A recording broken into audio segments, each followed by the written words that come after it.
Assalamualaikum warahmatullahi wabarakatuh.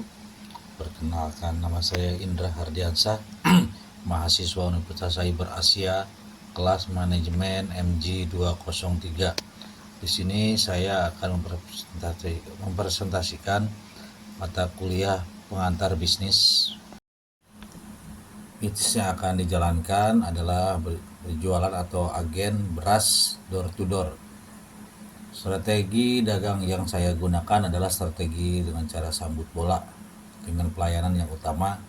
Yang dimaksud dengan door to door yaitu berdagang beras keliling dengan target setiap perumahan atau BTN yang ada di wilayah sekitar lingkungan saya dengan cara menitipkan beras seberat 5 kg per kantong ke setiap rumah dengan menjelaskan bahwa saya akan menitipkan beras ini untuk seminggu ke depan dengan harga yang murah dan berkualitas bagus, dan apabila tidak dipakai dalam 1 minggu ke depan, berasnya akan saya ambil kembali dan ditukar dengan beras yang baru, dan apabila dipakai atau digunakan berarti pemilik rumah harus membayar dengan harga yang sudah disepakati sebelumnya.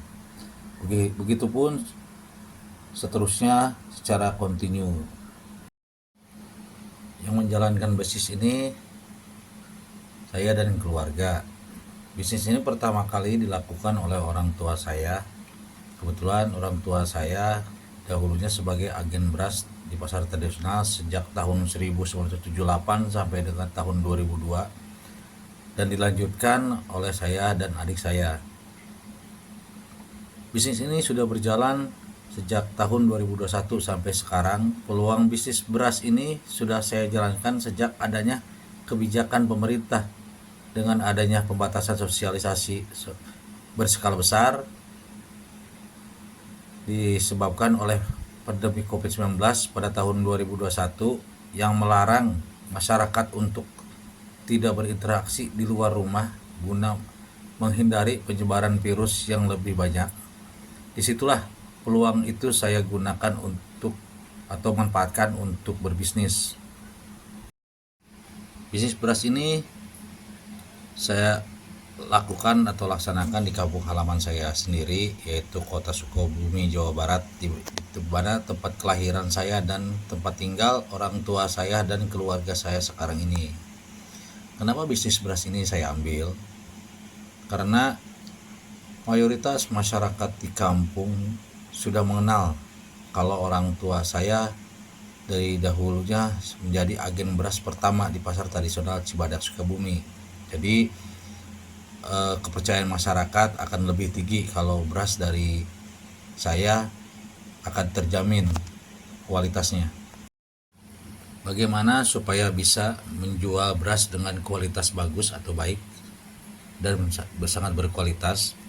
Saya mempunyai teknik atau cara mengemas beras dalam satu kantong kemasan bisa menjadi bagus dan bersih dan tidak kalah baik dengan beras-beras yang lain, yaitu dengan memproses atau menggabungkan beras kualitas super pandan wangi dengan beras Ramos IR64 dengan skala campur 2:1, di mana 2 kilo beras pandan wangi akan saya aduk dengan 1 kilo beras Ramos, begitu seterusnya sampai 1 kuintal beras Ramos dan 2 kuintal beras pandan wangi. Kemudian dibersihkan, ditampik untuk membuang sisa kerikil atau batu-batu kecil yang terbawa, serta membersihkan dari sisa-sisa sekam hasil dari penggilingan karena tidak mungkin akan terkelupas semua. Setelah dipastikan bersih, kemudian saya kemas dalam plastik kemasan 5 kg dengan logo kemasan yang sangat menarik. Setelah selesai semua, barulah akan saya distribusikan ke rumah-rumah atau perumahan BTN yang sudah kita jadikan konsumen atau pelanggan tetap kita. Ketika saya akan menitipkan beras, saya akan memberikan penjelasan kepada konsumen keuntungan dan kelebihan atau keunggulan mengambil beras dari saya. Keunggulannya ya beras berkualitas super, higienis, tidak kalah dengan kualitas yang ada di pasaran. Keuntungannya ya konsumen tidak perlu capek harus membeli ke warung atau pasar yang akan menjadi beban bawaan pulang. Harga yang ditawarkan sama dengan harga pasar atau grosir. Jadi konsumen tidak perlu capek mengeluarkan ongkos atau bensin untuk pergi ke pasar atau membawa beban beras pulang. Cukup di rumah, tinggal masak dengan harga terjangkau.